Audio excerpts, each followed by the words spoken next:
दीगर खबरें शामिल करते हुए आपको बताएं कि जलसे के दौरान ज़मीनी इंतखाबात से मुतालिक बयान। ऐसे में इलेक्शन कमीशन ने वज़ीर आला KP सुहेल आफरीदी और उम्मीदवार शहरनाज को जारी नोटिस की समाअत शुरू कर दी है। इलेक्शन कमीशन ने वज़ीर आला सुहेल आफरीदी और उम्मीदवार को ज़ाती हैसियत में गुज़िश्ता रोज़ नोटिस के जरिए आज तलब किया था। आपको ये बता दें कि इलेक्शन कमीशन में सिक्योरिटी के सख्त इंतजाम किए गए हैं। वज़ीर आला सुहेल आफरीदी के वकील इलेक्शन कमीशन में पेश हुए हैं। अपडेट करें आपको इस हवाले से। जलसे के दौरान ज़मीनी इंतखाबात से मुतालिक जो बयान दिया गया था वज़ीर आला KP की जानिब से, उस पर इलेक्शन कमीशन की जानिब से काफ़ी तहफ़्फ़ुज़ात का इजहार किया गया। उन्होंने कहा कि वहाँ पर मौजूद जलसे के अवाम को उकसाया गया, उनको धमकियाँ लगाई गई और ऐसे में हमने ये भी देखा कि वहाँ पर जो मौजूद लोग थे उनकी जानिब से भी जो रद्द अमल सामने आया। उसके बाद फिर बाकायदा तौर पर इलेक्शन कमीशन ने वज़ीर आला KP सुहेल आफरीदी और उम्मीदवार शहरनाज को जारी नोटिस की समाअत अब बाकायदा तौर पर शुरू कर दी है। गुज़िश्ता रोज़ तलबी का नोटिस जारी किया गया था, ज़ाती हैसियत में बुलाया गया था।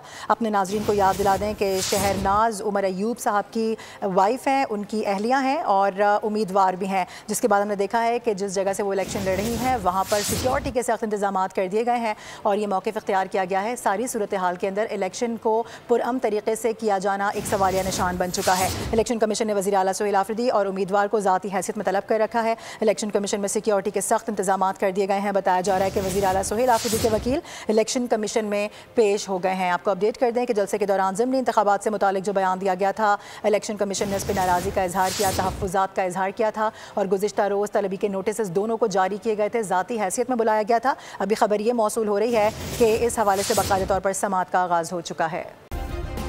सब्सक्राइब करें और बेल दबाएं ताकि कोई खबर रह न जाए।